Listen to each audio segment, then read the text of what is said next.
सभी पत्रकार बंधुओं को नमस्कार। 6 तारीख को दिन रविवार को दिल्ली के अंदर छत्रसाल स्टेडियम में पूरी दिल्ली की जनता के साथ आम आदमी पार्टी के राष्ट्रीय संयोजक आदरणीय अरविंद केजरीवाल जी जनता की अदालत कार्यक्रम करेंगे। आपको याद होगा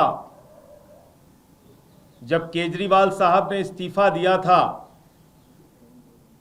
तो उन्होंने संकल्प लिया था, ये तय किया था कि अब पूरी दिल्ली में वो जनता की अदालत में जाएंगे। दिल्ली के जो 2.5 करोड़ 3 करोड़ लोग हैं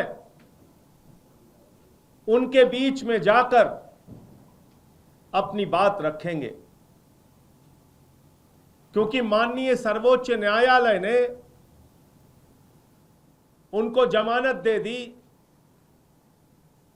प्रधानमंत्री जी ने जिन संस्थाओं को उनके पीछे लगाया था, ईडी सीबीआई को कुछ भी नहीं मिला उनके खिलाफ।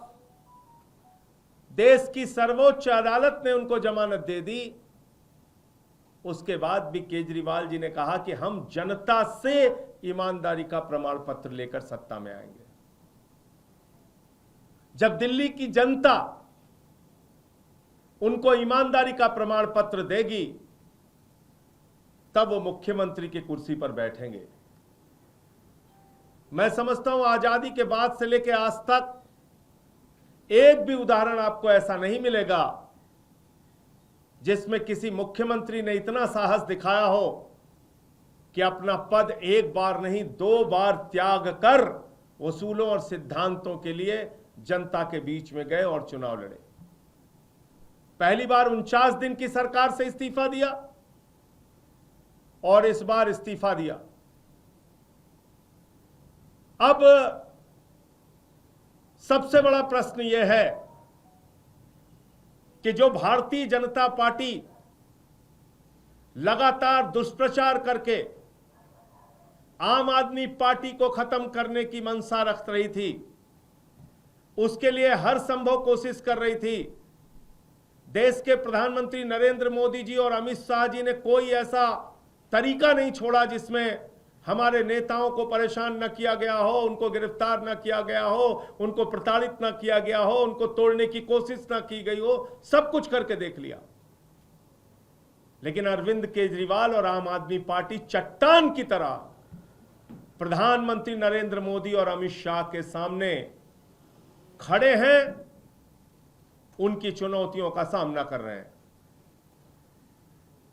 और जनता की अदालत से मुझे पूरा भरोसा और यकीन है कि जैसे एक बार 67 सीट आई, एक बार 62 सीट आई, इस बार भी प्रचंड बहुमत के साथ दिल्ली की जनता ईमानदारी का प्रमाण पत्र अरविंद केजरीवाल जी को देगी और वो मुख्यमंत्री की कुर्सी पर बैठेंगे।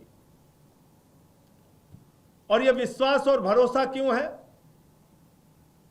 क्योंकि केजरीवाल साहब ने 10 साल के अंदर काम करके दिखाया है। दिल्ली में फ्री बिजली किसी गरीब आदमी के लिए सपना हो सकता है, लेकिन उस सपने को सच करने का काम केजरीवाल जी ने किया। फ्री पानी, साफ पानी, 24 घंटे बिजली, 24 घंटे फ्री बिजली, यह सपना केजरीवाल जी ने पूरा करके दिखाया। हर मां बाप का सपना होता है अपने बच्चे को अच्छे से अच्छे स्कूल में शिक्षा दे। कितना मुश्किल है आज के दौर में, हजारों की फीस लगती है, लाखों के डोनेशन लगते हैं। ऐसा विश्व स्तरीय स्कूल दिल्ली के अंदर बनाया जिसका उदाहरण आज पूरी दुनिया दे रही, सिर्फ हिंदुस्तान नहीं, पूरी दुनिया। गरीब आदमी का भी बच्चा आज अच्छे स्कूलों में पढ़ाई कर रहा है, सरकारी स्कूलों में पढ़ाई कर रहा है। आईआईटी में, मेडिकल में उसका एडमिशन हो रहा है। फ्री कोचिंग, ऐसे मेधावी छात्र जिनके पास पैसे नहीं होते कोचिंग करने के लिए, उनको आईएएस बनने का मौका मिले, पीसीएस बनने का मौका मिले, सिविल सर्विसेज में जाने का मौका मिले, डॉक्टर इंजीनियर बनने का मौका मिले, इसके लिए फ्री कोचिंग का इंतजाम कराया। माताओं बहनों के लिए बस की फ्री यात्रा, बुजुर्गों के लिए फ्री तीर्थ की यात्रा। और इतना ही नहीं, सब कुछ करने के बाद पिछले 10 साल से दिल्ली के लोगों का मुनाफे का बजट दिया।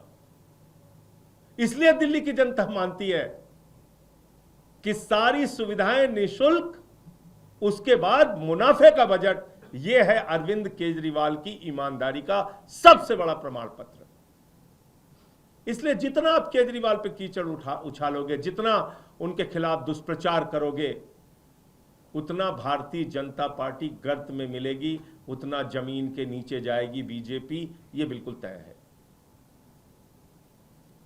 तो मैं दिल्ली के अपने सभी बंधुओं से, माताओं से, बहनों से, बुजुर्गों से अपील करूंगा, प्रार्थना करूंगा कि जो जनता की अदालत 6 अक्टूबर को छत्रसाल स्टेडियम में प्रातः 11 बजे से लग रही है, अरविंद केजरीवाल जो जनता की अदालत लगा रहे हैं, उस जनता की अदालत में आप भारी से भारी संख्या में पहुंचिए और केजरीवाल साहब के विचारों को, उनकी बातचीत को सुनिए और अपना प्रमाण पत्र दीजिए।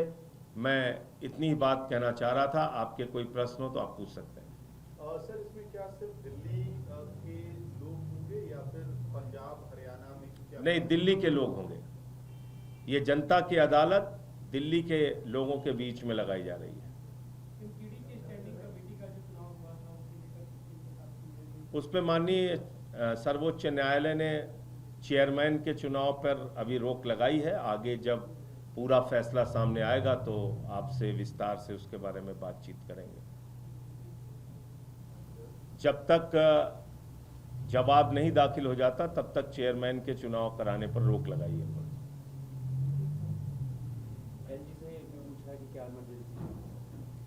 अब ये सारी बात अदालती कार्रवाई है, उस पर अभी कोई टिप्पणी करना ठीक नहीं है। सर, आज अरविंद केजरीवाल जी ने घर शिफ्ट किया है, वो आपके सांसद क्या रहने के लिए आए हैं, लेकिन बीजेपी की तरफ से आरोप लग रहा है एक महल छोड़ के आए, दूसरे महल में शिफ्ट हुए। देखिए, ऐसा है कि मेरा घर खाली है, खाली कर दूंगा 1 घंटे के अंदर। मैं चाहता हूं प्रधानमंत्री जी हमारे घर में आके रहें। खाली आरोप के लिए आरोप लगाना, सिर्फ मजाक उड़ाना, ये हमेशा ठीक प्रवृत्ति नहीं है, अच्छी बात नहीं है। ये केजरीवाल साहब ने और हम सब ने बार बार ये कहा था, वो आवास मुख्यमंत्री का है। मुख्यमंत्री के पद से इस्तीफा दे दिया, उस आवास को उन्होंने छोड़ दिया, त्याग कर दिया। लोग तो अपने बंगलों से, घरों से, सुविधाओं से वर्षों वर्षों चिपके रहते हैं। ऐसे ऐसे नेता मैं जानता हूं, नाम नहीं लूंगा किसी का। तो भाजपाइयों से कहिए, प्रधानमंत्री जी अगर तैयार हो तो मैं अपना घर खाली कर देता हूं, आके रहे वहां पे। धन्यवाद।